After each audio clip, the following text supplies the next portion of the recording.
Le jeu vidéo est en plein danger. Personne n'ose vraiment le montrer, la triche. Un marché estimé à 1 milliard de dollars. Ça en fait de l'argent. Alors, on imagine souvent des logiciels comme le Mbot ou encore le Wallach, qui eux sont complètement interdits. Ça on le sait. Ce qu'on sait moins, c'est qu'il existe une tonne d'objets, parfois trouvables en magasin, qui vont faire de vous un pur tricheur. Ah, bravo. La nuance, elle est technique. Pourtant, ils peuvent tous tuer le jeu vidéo. Il est temps de rétablir la vérité. J'ai acheté une tonne d'objets de gamers interdits. On commencera par le plus soft pour finir en fin de vidéo par les plus hardcore. Appelez pas la police. Dans cette vidéo, on va tout tester et comprendre à quel point ces objets sont capables de casser le jeu. Parce que le plus fou, c'est que ces triches ne sont pas tout le temps illégales. Certaines sont vendues légalement, livrées en 24 heures avec un mode d'emploi et même un SAV. Ça, c'est terrible. Souris boostée, clavier automatisé, boîtier qui simule des inputs, l'IA qui vise pour vous. C'est pas bien. Le pire, c'est que tout ça, c'est souvent indétectable. Bon, l'idée, c'est de maîtriser tout ce qui se passe un peu autour de ces technologies pour mieux lutter. Je ne fais en aucun cas la promotion de la triche, au contraire. Je vais vous aider à les détecter parce que malheureusement, c'est à nous, les joueurs, d'éradiquer les tricheurs. On pourra bannir tous les objets qui, selon moi, franchissent la ligne.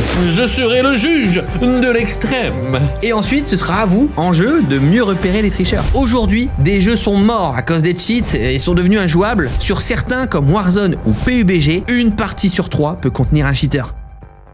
Bon, on s'attaque à un très gros morceau, on va avoir besoin d'énergie et pour ça, je fais péter le Oli. Bon, vous connaissez déjà, c'est une marque de boissons énergisantes et de thé glacé. Vous avez un lien en description et pour bénéficier de réduction, utilisez le code CyrilMP4 x 5. Vous avez moins 5 € sur votre première commande et CyrilMP4 moins 10% sur toutes vos commandes. Leurs produits se distinguent par l'absence de sucre, de taurine et l'utilisation d'arômes et de colorants naturels, ce qui offre une alternative plus saine au soda traditionnel. Oli utilise la Newcaf, une caféine cristallisée qui procure un effet prolongé sans provoquer de chute d'énergie, notamment dans leur gamme énergie. Un maximum d'énergie! Attention, c'est recommandé à partir de 16 ans et plus. Vous pouvez tester une des gammes avec les packs découvertes. Avec ça, vous pouvez vraiment tester tous les goûts. Et puis, s'il y en a un qui vous plaît, vous pouvez prendre un pot qui équivaut à 50 canettes. Merci à Oli d'avoir sponsorisé cette vidéo. Il est temps de passer aux objets. C'est parti! Tiens, cette petite boîte, c'est l'enfer. La XIM Matrix.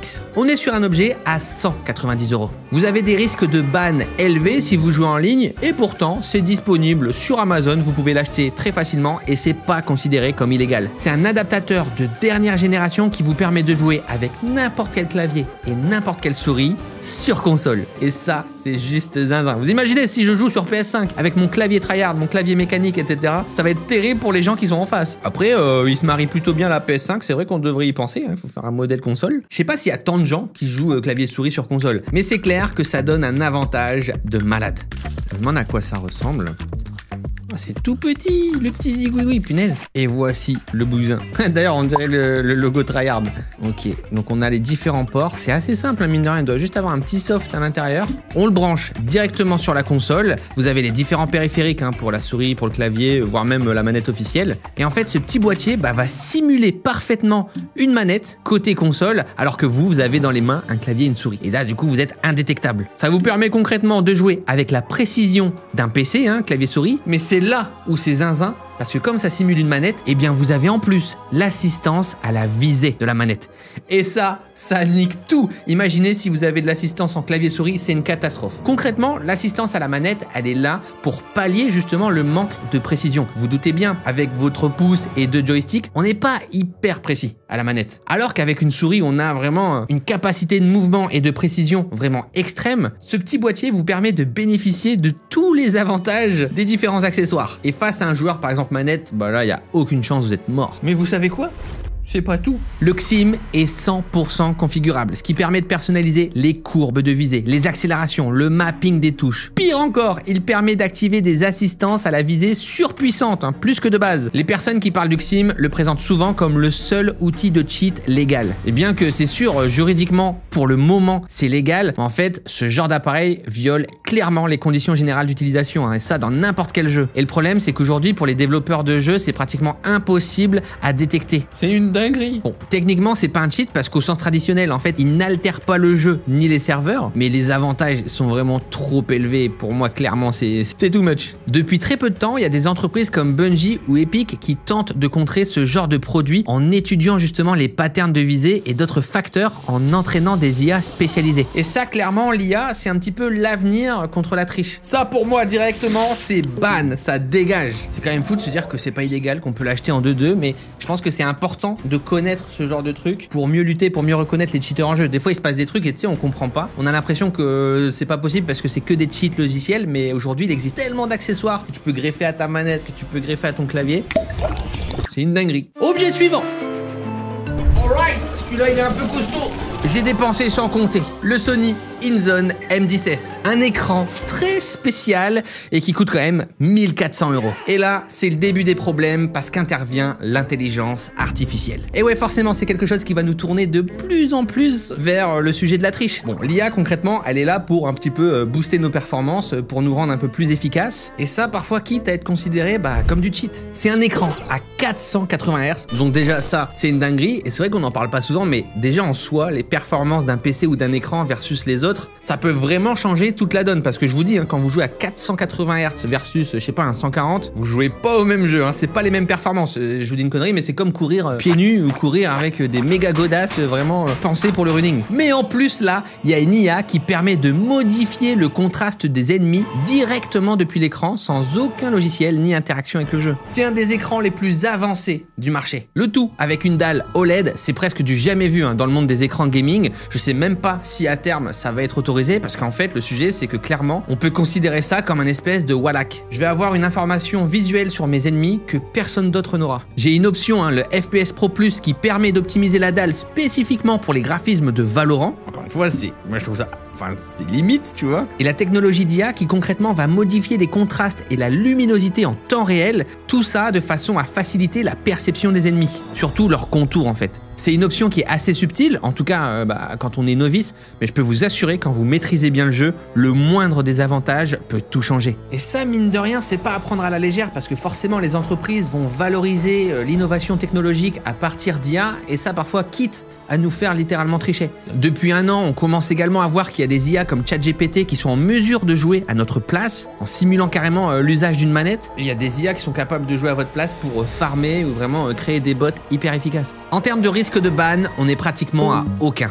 C'est indétectable. C'est disponible sur Amazon, mais ça coûte quand même très cher. Aujourd'hui, ce n'est pas considéré comme illégal. Ça ne va à l'encontre d'aucune loi. Et en plus, il y a une question de moyens. C'est assez horrible. Là, on commence à avoir un truc. En fait, si t'as pas l'argent, t'auras pas les bonnes performances pour jouer, t'auras pas le bon matériel et t'auras donc aucune chance face à tes adversaires. Je trouve ça vraiment dommage et ça change l'ADN même du jeu vidéo. C'est vrai qu'à l'époque, on avait tous un matos hyper similaire. On jouait au même jeu, un peu dans les mêmes conditions et ça commence vraiment à changer. Et je pense que l'IA va aussi aggraver un peu le truc. Laissez-nous jouer à nos jeux vidéo à l'ancienne, comme avant, comme au bon vieux temps.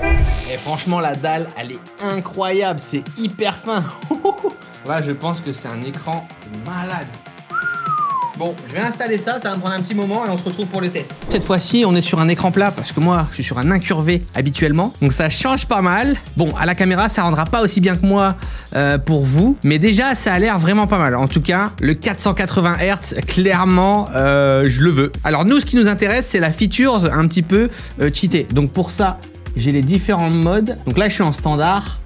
Et ici, je vais pouvoir changer. Donc, il y a le mode jeu, cinéma. Et moi, ce qui m'intéresse, c'est FPS Pro. Ah, c'est marrant. FPS Pro Plus. Ok, ça change un petit peu les couleurs, effectivement. Ok, c'est un peu plus fluide, mais je vois pas une énorme différence. Il y a quand même une fluidité. Ok, c'est très très fluide. Mais en tout cas, sur les ennemis, alors soi-disant, là, le contraste plus élevé sur les contours, on va voir. Ouais, en fait, c'est un peu Ok, d'accord, ouais, effectivement. C'est très contrasté pour moi. Et je vois pas non plus une différence de malade. Est-ce que ces contours rouges, ils sont déjà dans le jeu de base, en fait? Je vais juste changer le mode pour voir. Ouais, c'est ok. Ah, effectivement. Ok, on va voir. Ah ouais, ok, d'accord. Bon, en vrai, juste pour moi, il y a plus de contraste, quoi. C'est pas non plus... moi, je m'attendais vraiment à quelque chose, voilà, comme on voyait dans les publicités où t'avais un vrai contour en plus. Mais en vrai, il n'y a pas grand-chose, Ah ouais, là il y a quand même un truc de malade, c'est que je peux placer directement un crosshair sur mon jeu. Donc peu importe le jeu, j'ai un crosshair en plein milieu. Ça c'est quand même une dinguerie, ça me fait penser à tard l'époque. Les gens qui mettaient de la pâte à fixe sur l'écran pour les noscopes sur CS. Et vous voyez, peu importe ce que je fais, peu importe le menu dans lequel je vais, il y a toujours mon petit crosshair. Ça en vrai c'est stylé. En plus des capacités de l'écran, vraiment la qualité est incroyable et les performances sont zinzin. Mais clairement le truc de d'IA là, de cheat, pour moi... je capte pas, ou alors j'ai mal testé. En soi, les performances sont abusées, mais clairement, y a pas vraiment de cheat. On nous a menti! Bon, c'est pas à bannir, mais c'est un peu limite quand même. Bon, là, je peux le faire directement sur l'écran, mais si je le branche en USB sur mon PC, j'ai carrément un hub intégré à l'écran avec tous les paramètres vraiment personnalisables, dont les crosshairs. Il y a même un système de timer que je peux ajouter. En vrai, c'est pas mal. C'est plein de petites features sympas si vraiment on tryhard et qu'on a besoin d'un écran hyper efficace. Objet suivant! Le beau bébé. Une Xbox 360, mais pas n'importe laquelle, jailbreak. Cette fois-ci, ça a été fait sur mesure par la prod. Et c'est pas une Xbox comme les autres, parce qu'en plus d'avoir été jailbreak, à l'intérieur, il y a quelque chose de très spécial. Effectivement, elle est équipée d'un module XDK. Qu'on appelle le Xbox Development Kit. C'est directement installé sur la mémoire flash qui stocke le système d'exploitation de la console, ce qui donne donc accès à la version DevKit qui normalement est uniquement accessible pour les développeurs de jeux et Microsoft. Ça permet de jouer à des jeux Xbox sans avoir à les payer, à customiser sa console, etc. mais surtout à lancer des builds de jeux qui n'existent pas. Vraiment des versions internes au studio, ça peut être des bêtas, des alphas, des pré-alphas ou même des jeux qui ne sont jamais sortis. Avec votre Xbox habituelle, vous ne pourrez jamais les lancer, mais avec ça, c'est la liberté! Bon, la liberté, attention, parce que forcément, il y a le secret industriel, et là, clairement, on peut violer la propriété intellectuelle. On est dans l'illégal. Les bans sont très élevés, hein. Si vous allez en ligne, même offline, c'est possible. Bon, clairement, moi, c'est pas mon objectif. Par contre, j'ai quelque chose d'incroyable. On va tenter de lancer une version de Call of Duty qui n'est jamais sortie publiquement, et théoriquement, personne ne peut y jouer. C'est un Call of Duty qui a été annulé, et qui devait sortir sur 360. Il s'appelle Future Warfare. Le projet date de 2012, quand personne n'avait encore entendu parler de l'énorme leak qui arrivait là en 2024. Pendant plus de 12 ans, personne n'a su que Future Warfare était jouable sur une XDK. Connu sous le nom interne NX1, le jeu tournait sur le même moteur que MW2 et aurait dû sortir en 2013. Mais il a été annulé en plein développement et pourtant il était méga avancé, avec un mode campagne, le scénario, des cinématiques, mode en ligne, enfin c'est incroyable. Tout ça pour une raison un peu inconnue. La campagne se situe entre 30 et 50 ans dans le futur, avec des missions sur la Lune, etc. Du gameplay en faible gravité, et vous savez quoi? On va tester ça. Là, je suis hypé. Start. Special Ops, campagne, multijoueur. C'est-à-dire, il y a même les maps multi, il y a des modes, mais moi, je veux tester vraiment. Je peux choisir la mission. Oh là là là là là là, mais regardez ça. Il y a des prototypes de missions et tout. Mais what? Tout ce qu'il y a, mais on va faire un let's play. Wow. Assaut de la base lunaire. En mettant régular. Qu'est-ce qui se passe? Je me fais hacker. Ah, ça joue vraiment comme ça? Oh! En gros, c'est comme la build de MW2, mais vraiment dans l'espace, quoi. Moi, je pense que j'aurais kiffé, je sais pas. Mais après, c'était peut-être pas la bonne période. Ça, c'est de l'intro à la Call of. Wow. Au final, ça ressemble un peu à ce qui est sorti bien plus tard, Infinite Warfare. Wow! Je suis en train de jouer! Mais non! Courez, les amis! Fuyez! Oh, mais je vais me faire une soirée, là! Mais waouh! Oh, la mise en scène, toujours, Et les mecs, ils avaient bossé quand même, c'est une dinguerie. Tout ça à la poubelle. Je suis choqué. Accroche-toi! Mais en fait, le truc, il est terminé. Enfin, le jeu, il est fini, là. Ah, il y a des gens sur le PC, genre, qui se font tirer dessus. Bah, super! Oh, y'a plus de piles. Ah non, ça, j'avais oublié. Les problèmes de la Xbox 360. La notif de la mort. Ok, j'ai mon gun. Je peux pas viser? C'est quoi cette arme? Oh, on voit tous les textes là de je sais pas ce que c'est du code ou... Ah, c'est à l'ancienne, il n'y a pas de glissade, il n'y a rien. Donne-moi un casque. Et merci. C'est fou, hein. Du coup, ça montre que depuis longtemps, en fait, Call of Duty voulait faire un épisode dans le futur, dans l'espace. Parce que techniquement, le premier n'arrivera que bien plus tard, des années après, et ce sera Infinite Warfare. Mais à la base, en 2013, il y avait ça, quoi. En vrai, je pense qu'ils ont mieux fait de pas le sortir parce qu'on n'aurait pas trop apprécié à l'époque. On était vraiment dans la era Modern Warfare, Black Ops. Ok, là, je peux viser. Oh, c'est incroyable. Où tu sors, où je te sors? Tu ouvres la porte. Waouh! Holy shit! Oh oh. Waouh, c'est stylé. Hein. C'est parti! Là, on y va là. Wow.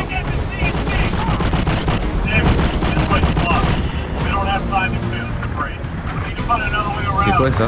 Ah, on peut. Ah, c'est nouveau. On se heal avec des medikits sur les murs. Bon, ok, on a compris l'idée. Mais du coup, en plus de ça, après, il y a le multi. Je sais pas si ça va marcher. Wow. Oh, ça marche. Mais non. Oh, il y a les maps et tout. Mais. Oh my god. Il y a même des maps qui sont pas terminées, ça se voit. Ah, ils avaient prévu. Regarde les salauds, ils avaient prévu les DLC. Legacy, Afghan et tout. Bah ouais, forcément, Terminal.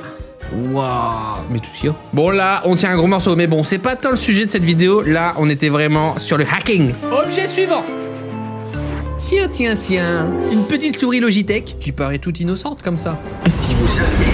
On est sur la G203 plus. Vous allez voir, un script. Bon, un script concrètement, c'est un code, si vous voulez, qui va modifier un petit peu le fonctionnement de la souris. Les risques de ban, là, sont très élevés, hein, notamment si vous jouez en ligne. Et pourtant, c'est une souris que vous pouvez acheter sur Amazon. Mais vraiment, la partie cheat, en fait, c'est le script qui, lui, est littéralement un cheat. Avec cette souris, vous avez accès au logiciel G-Hub. Et sur ce logiciel, vous pouvez installer le fameux script de triche qui va vous permettre de compenser entièrement le recul des armes sur certains jeux comme CS2. Ça, c'est juste abusé, parce que le recul des armes, c'est ce qui crée un petit peu toute la difficulté, tout le challenge des FPS. Mais avec ce petit script magique, bah là, toutes vos armes vont tirer droit. Fin du game. Juste ça dans la souris. En l'état, c'est pas illégal. Et ça paraît dingue, parce que au sens du droit pénal ou civil, c'est clean. Par contre, ça viole clairement, encore une fois, les conditions générales d'utilisation, les licences d'utilisateurs. Donc c'est entre le tricheur et l'entreprise, mais encore faut-il le cibler, le trouver, et c'est ça qui rend toute la difficulté du cheat. Bon, j'ai pris cette souris parce qu'elle coûte pas très cher, mais techniquement, vous pouvez le faire avec n'importe quelle autre souris moderne, que ce soit chez Logitech ou même Razer. Donc c'est pas tant la souris qui est problématique, mais c'est le fait de pouvoir y installer très facilement des scripts. En fait, de base, le logiciel permet d'installer des macros. En fait, c'est des mini-scripts qui vous permettent de créer des raccourcis. Par exemple, tu regroupes les touches CTRL plus C sur un seul bouton de la souris. C'est déjà un peu limite selon les jeux, tu vois, ça peut faciliter de dingue vraiment le gameplay. Mais le logiciel G-Hub, il est tellement puissant, tu peux aller beaucoup plus loin et créer des macros avancés qui permettent de littéralement changer la manière dont tu joues. Par exemple, CS2, vraiment, c'est le plus concret parce que chaque arme a sa propre pattern. En fait, c'est sa façon de disperser les balles quand on tire. C'est ce qui crée vraiment tout le challenge des duels. Qui va le mieux placer ses balles? Et bah là, avec ta petite macro, poup, le recul disparaît complètement. Les anti-cheats commencent à se peaufiner de plus en plus et arrivent petit à petit, notamment avec l'IA, à retrouver un petit peu ces tricheurs-là. Mais c'est super dur parce qu'en fait, c'est dans votre souris, c'est pas tant dans le jeu directement. Le script m'a quand même coûté 30 €. Bon, j'imagine que je pourrais peut-être le faire moi-même, mais ça va prendre du temps. Tu l'achètes direct, ça va plus vite. Hein. Moi, par exemple, j'ai celle-ci, ça pourrait marcher aussi. Bon, le problème, c'est qu'il est très dur de détecter ce genre de cheat. Hein. C'est-à-dire que vous jouez, c'est sûr, vous avez déjà joué avec des gens qui utilisent ça, tellement c'est facile. Bon, ça, je vais pas le tester directement parce que pour moi, c'est ban direct. Ça dégage. En plus, c'est beaucoup trop risqué, donc vaut mieux pas. Vraiment, ne faites pas ça. Objet suivant. Cette fois-ci, direction les consoles avec PlayStation. Lori Tactical Assault Commander, le TAC. On est quand même sur un clavier souris, mais cette fois-ci sur console. Le principe de la console, c'est quand même de jouer à la manette. Bon, vous le savez, hein, il y a un gros débat entre le clavier souris et les manettes. Selon vous, lequel est le plus avantageux? Et surtout, si on les fait s'affronter, des joueurs clavier souris et des joueurs manettes, est-ce que c'est vraiment équitable? C'est tout le sujet de cet objet. On est sur des touches mécaniques à brancher sur la PS5 et qui du coup vous permettent de jouer dans des conditions similaires au PC, sur certains jeux, attention, mais face à des joueurs manettes. Ce qu'il faut vraiment comprendre, c'est qu'en gros, c'est sûr, ça c'est clair et net, une manette, c'est moins précis qu'un clavier et une souris. Sur ça, il n'y a pas de débat. Pour pallier à ce désavantage, ce qu'on a créé, c'est ce qu'on appelle l'assistance à la visée. En fait, sur console, le jeu vous aide littéralement à mieux viser. C'est quelque chose déjà de très controversé. Donc si vous faites s'affronter sur un jeu où il n'y a que de la visée, bah ça se joue, on a même tendance à dire parfois que les joueurs manettes sont avantagés, que l'aide à la visée est trop abusée. Par contre, s'il y a d'autres choses à prendre en compte, comme par exemple dans Fortnite, les constructions, les déplacements, bah clairement c'est beaucoup plus avantageux d'avoir un clavier et une souris qu'une manette, encore une fois. L'utilisation des touches, de vos deux mains, face au petit bouton de la manette du bout des doigts, c'est pas pareil. Sur un jeu comme Fortnite, ça peut vraiment faire la diff. Et ensuite, si vous jouez sur des jeux où justement il n'y a pas de cross-platform, bah là avec votre clavier souris, vous êtes full avantagé. On va voir déjà la prise en main quand même, je me demande vraiment. Est-ce que vraiment, par exemple, tu vois, si Fortnite, moi je débarque avec mon clavier souris sur console, je pense que ça fait des dégâts. Waouh, le bousin. Ah ouais, il y a quand même un joystick. Tout ça pour 140 €. Ouais, quand même. Ça coûte cher aussi de tricher. Hein. C'est disponible sur Amazon. Il n'y a pratiquement aucun risque de ban, sauf dans des cas très spécifiques, hein, notamment dans les compétitions. Et c'est pas du tout illégal. Il n'y a aucune loi qui va contre cet objet. Ouf. C'est pas tété, hein. Waouh. Ouais, la qualité elle est pas ouf des Switch. Mais là, c'est sûr que, punaise, si je mets ma souris, on va tester. Bon, là, j'ai branché du coup le petit clavier et la souris. C'est vrai que j'ai le joystick sur le côté du clavier ici qui me permet aussi de jouer avec. On verra si ça va pouvoir m'aider. Let's go! Attends, mais du coup, j'ai même pas le bouton pour sauter. Espace, j'ai pas espace. C'est où? Non! Merde, je vais devoir sauter en dernier. Non, j'ai pas bind. Ah ouais, donc je ne peux même pas sauter. Mais ça va, non, mais ça va être terrible. Ils ont oublié la touche la plus importante. Je ne sais pas où je vais. Alors déjà, j'ai un problème, c'est que forcément, je suis pas sur PC. Donc là, en plus, j'ai un problème de record. Donc je suis limité à 60 FPS. Clavier souris à 60 FPS, c'est une dinguerie. C'est vrai que c'est beau sur PS5. Hein. Ah là, l'enfer. Ah, l'enfer, je suis déjà... Ah oui, d'accord, je suis en mode... C'est pas hyper pratique, hein. J'ai l'impression d'avoir 45 ans. Je suis au clavier, attention! Ah, franchement, ça passe bien. En fait, on peut s'y faire, hein. Ah! Je suis au clavier, monsieur. Ah! Le combat de noob, c'est sûr. C'est MrBeast. Bah là forcément il y a un niveau, c'est un nouveau compte. Ce qui peut être trop bien, ouais, c'est au snipe là, j'ai quand même une facilité de viser à la souris, ça va être quelque chose. Et du coup j'ai pas assez de touches parce que regardez, j'ai un pavé tactile à 4, mais techniquement j'ai 5 j'ai 5 items moi. Ah oui, du coup le espace il est là sur le côté. Bon, ça demande un petit peu d'entraînement, mais je pense qu'avec le coup de main, je pense sincèrement que j'aurai un avantage. Vraiment, je vous promets. Tu vois, je peux construire assez vite. Ah ça marche super bien. Après je sais que les joueurs console ils sont aussi très chauds maintenant. C'est un problème pour modifier ces G, mais j'ai pas de G. Les calculs sont pas bons. En fait, mais il y a pas assez de touches les gars.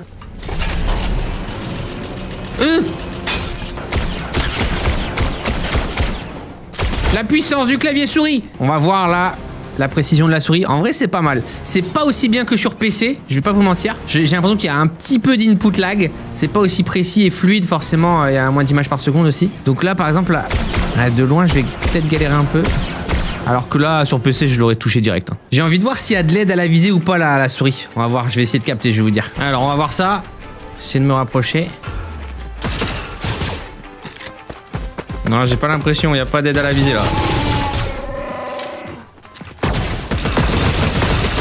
Bon ça va, il n'y a pas l'aide à la visée parce qu'en gros on l'a que techniquement sur la manette. Parce que Fortnite fait la différence entre les deux. Mais bon, tous les jeux ne le font pas. Donc sur Fortnite c'est ok. Bon, je vais pas le bannir parce que clairement pour moi c'est pas aussi efficace qu'un vrai clavier souris. Avec de l'entraînement clairement ça irait mieux. Mais j'ai l'impression qu'il y a quand même un petit peu de lag. C'est pas hyper fluide, c'est pas hyper adapté. Si jamais il y a des experts dans les commentaires, n'hésitez pas à vous à donner votre avis avec votre expérience. C'est pas méchant, on peut le garder. Objet suivant. Le tout petit objet. Messieurs, dames, ni plus ni moins. Ce petit machin. Eh ouais, à l'intérieur, il y a une dinguerie. Voici la P4 Unleash. Alors là, attention, on est sur des risques très élevés de ban si on va en ligne. C'est principalement disponible sur des sites de dropshipping, donc il faut fouiner un petit peu sur internet, c'est pas trop accessible. En théorie, cet objet permet de jailbreak une console en quelques secondes. Concrètement, le jailbreak, c'est pour déverrouiller une console et y installer des homebrews ou des mods non officiels. C'est légal seulement si tu ne contournes pas les protections anti-piratage. Et là, vraiment, si tu commences à installer des jeux piratés, si tu violes la propriété intellectuelle, tu tombes dans l'illégal. Donc c'est ce qui est toujours un petit peu flou. Tu peux l'avoir, tu peux l'utiliser, mais pas n'importe comment. Et là, c'est une clé donc très facile qui installe ce qu'on appelle un payload. C'est un paquet de données déjà modifié qui va totalement changer ta console. La quasi-totalité des gens qui jailbreak leur console le font dans l'objectif de pouvoir ensuite y installer des jeux illégalement. Ce qu'on appelle des RIP, des copies de jeux en fait. C'est interdit et illégal. Tu peux même installer Steam, tu peux installer Linux ou alors carrément jouer à Halo 2 mais sur PlayStation. Il y a un sujet vraiment passionnant autour de ça parce qu'il y a pas mal de modeurs qui considèrent qu'après avoir acheté une console, on devrait pouvoir y faire un petit peu ce qu'on veut et pouvoir la modifier, la trifouiller, installer des logiciels qui sont pas forcément là de base. Et je pense qu'ils ont totalement raison. C'est par exemple, imaginez, vous achetez une voiture et vous avez pas le droit de modifier le moindre truc. Vous pouvez pas changer le volant, vous pouvez pas changer le pot d'échappement, les jantes, vous pouvez rien faire. C'est vrai que c'est un peu bizarre. Mais le souci, c'est qu'une fois qu'une console est jailbreak, on peut y installer des jeux illégalement sans avoir payé. Et ça coûte très cher aux constructeurs. On estime que la perte de chiffre d'affaires en propriété intellectuelle peut s'élever à plusieurs milliards pour les entreprises. Nintendo en a beaucoup souffert en 2018 avec le jailbreak de la Switch. Ils ont payé plus de 65 millions de dollars pour développer une révision de la Switch qui a bloqué le jailbreak, mais ça temporairement. Avec ce petit machin, je peux jouer littéralement à tous les jeux que je veux sur ma console. Mais par contre après, une fois que je vais en ligne ou sur des serveurs, je risque vraiment de me faire bannir direct. Bon, jailbreak une console, normalement ça prend énormément de temps, il faut vraiment s'y connaître, mais ça c'est un peu l'objet miracle. En tout cas, c'est ce qui est vendu et je sais pas du tout si ça marche, c'est peut-être une arnaque. Bon, moi forcément, je suis pour le jailbreak. Je pense que c'est important de pouvoir faire ce qu'on veut sur nos consoles à partir du moment où c'est pour installer des logiciels, des homebrews, etc. qui ne causent aucun problème à l'écosystème du jeu. Par contre, si c'est pour télécharger illégalement, pour pirater des jeux, etc., c'est à bannir. Même si je comprends que c'est aussi une question d'argent, on peut pas avoir tous les jeux. Aujourd'hui, je considère qu'il y a quand même beaucoup de jeux gratuits. On peut vite s'amuser facilement, je trouve, sur une console. Et je pense vraiment que le piratage fait énormément de mal au marché. Bon, cet objet-là, c'est ban. Allez, on n'en parle plus. Ciao. C'est mon avis. N'hésitez pas à donner le vôtre. Messieurs, dames, c'est la fin de cette vidéo. J'espère vraiment que vous avez appris une tonne de choses. Bon, il y avait quand même des petits trucs sympas, mais pour le reste, il y a beaucoup de bans. C'est vraiment une vidéo importante. J'avais envie aussi de comprendre un petit peu plus tout ce qui se passe actuellement avec le cheating, etc. N'hésitez pas à donner votre avis en commentaire. On se retrouve pour une prochaine. Faites attention à vous in-game. N'oubliez pas, vraiment, il faut report. Signaler les gens qui trichent dans les jeux. On se retrouve pour une prochaine. À bientôt.